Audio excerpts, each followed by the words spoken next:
नमस्ते दोस्तों, स्वागत है आप सभी का मेरे इस चैनल पवित्र ज्ञान में।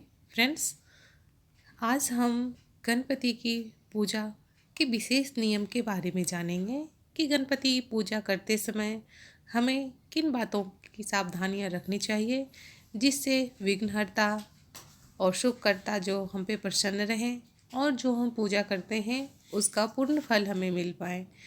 दोस्तों, कई बार देखने को मिलता है कि गणपति की पूजा करते समय उनका नियम पूजा करने वालों को नहीं मालूम होता है, जिससे उनसे कुछ गलतियां हो जाती हैं।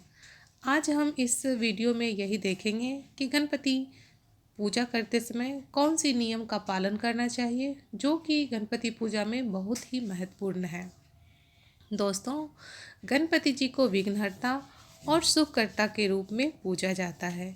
श्री गणेश की पूजा किसी भी शुभ कार्य के आरंभ में ही किया जाता है। कोई भी पूजा उनके बिना अधूरा माना जाता है। जब इतने महत्वपूर्ण है गणपति, तो उनकी पूजा की भी कुछ विशेषता होगी। आज इस वीडियो में हम गणेश की पूजा से संबंधित कुछ बातें करेंगे कि गणेश पूजा को कौन सी वस्तु अर्पण करना चाहिए और कौन सी वस्तु से उनको पूजा में, जो गणपति की पूजा होती है उनकी पूजा में कौन सी वस्तु निषेध है। नंबर 1, दुर्वा। दुर्वा श्री विनायक को अति ही प्रिय है। बिना दुर्वा के गणेश की पूजा अधूरी मानी जाती है। परंतु दुर्वा अर्पित करते समय कुछ बातों का ध्यान रखना चाहिए। दुर्वा कभी भी गणेश जी के चरणों में नहीं होना चाहिए। दुर्वा को उनके मस्तक या सूर्य के आसपास ही होनी चाहिए। गणपति जी को पूजा में लाल या पीले कलर के पुष्प को ही भगवान को अर्पित करें। नीले या काले कलर के पुष्प भगवान गणेश को पूजा में वर्जित माना गया है।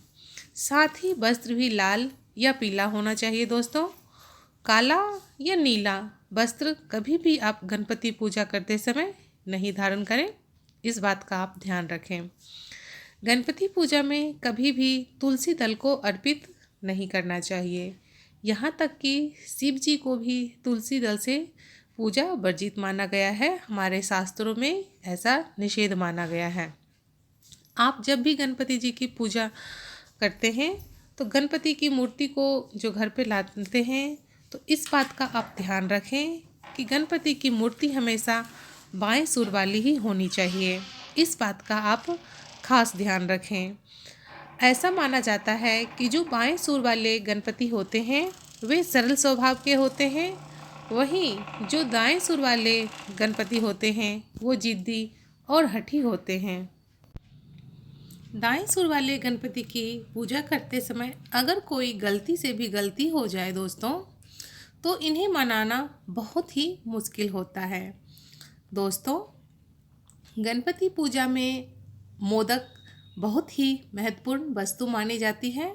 श्री गणेश की पूजा बिना मोदक अधूरी मानी जाती है।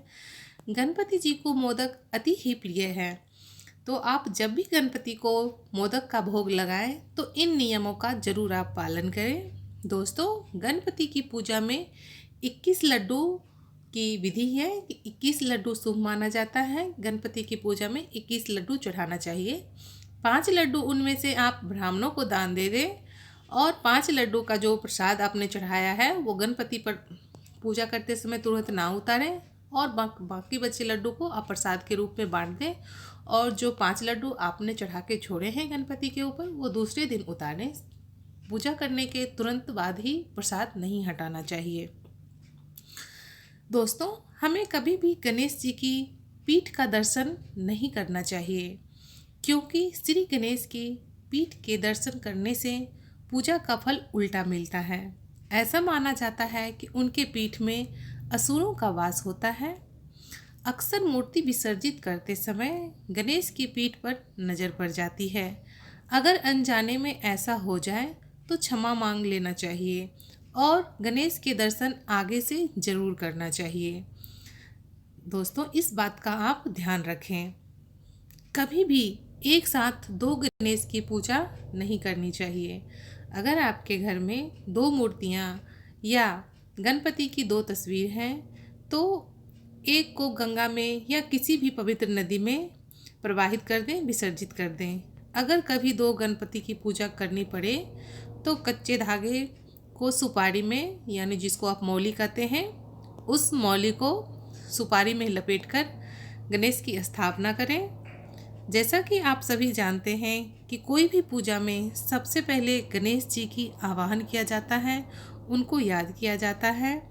अगर आपके पास गणपति की प्रतिमा नहीं है तो सुपारी में कच्चे धागे लपेटें, यानी कि मौली धागे लपेटें और गणपति को स्थापित करें। कोई भी पूजा होती है दोस्तों, तो कोई भी पूजा गणपति को आवाहन करके ही होता है। अगर उस कोई भी पूजा करते समय गणपति की मूर्ति या गणपति की प्रतिमा आपके पास नहीं है तो आप एक सुपारी लें और उस सुपारी में मौली धागा लपेटें और गणपति जी को आप स्थापित करें। गणपति की पूजा करते समय गणपति के पूरे परिवार की, यानी उनकी पत्नी रिद्धि सिद्धि और उनके बेटे शुभ लाभ की भी पूजा करनी चाहिए। गणपति पूजा में गणपति परिवार की पूजा करने से श्री गणेश जी प्रसन्न होते हैं और जो भी मन की कामनाएं होती हैं उनको वो जल्द ही पूर्ण करते हैं। किसी भी इच्छा पूर्ति से गणेश की पूजा करने से जल्द ही उस इच्छाओं का पूर्ण होता है। दोस्तों, ये तो थी एक छोटी सी जानकारी कि गणेश पूजा में क्या करना चाहिए और क्या नहीं करना चाहिए। इस बात का आपको ध्यान रखना है जिससे आपकी मनोकामनाएं पूर्ण हो। फ्रेंड्स, कल विनायक चतुर्दशी है, तो आप इस व्रत का जब रखते हैं तो जो ये इस वीडियो में बताए गए हैं नियम, इसका आप खास ध्यान रखें। इसी के साथ ही मैं अपनी वाणी को विराम देती हूँ। फ्रेंड्स, अगर आपको ये वीडियो अच्छा लगता है तो आप इस वीडियो को लाइक करें फ्रेंड्स, और पवित्र ज्ञान चैनल को सब्सक्राइब करना बिल्कुल मत भूलिए। इस पवित्र ज्ञान चैनल पे बहुत सारी कथाएं, व्रत कथाएं, सातों व्रत की कथाएं अपलोडेड हैं, एकादशी व्रत से संबंधित कथाएं अपलोडेड हैं, और भी जो व्रत और त्यौहार हिंदुज़म में आते रहते हैं हिंदू धर्म में, उसकी अपडेटेड मैं रहती हूँ हमेशा इस चैनल पे। तो इस तरह के नोटिफिकेशन आपको चाहिए, आप हमसे जुड़े रहना चाहते हैं तो फ्रेंड्स आप पवित्र ज्ञान चैनल को सब्सक्राइब करें, और वीडियो अच्छा लगता है तो वीडियो को लाइक करें। Thanks for watching. मिलते हैं नेक्स्ट वीडियो में, तब तक के लिए goodbye and take care friends.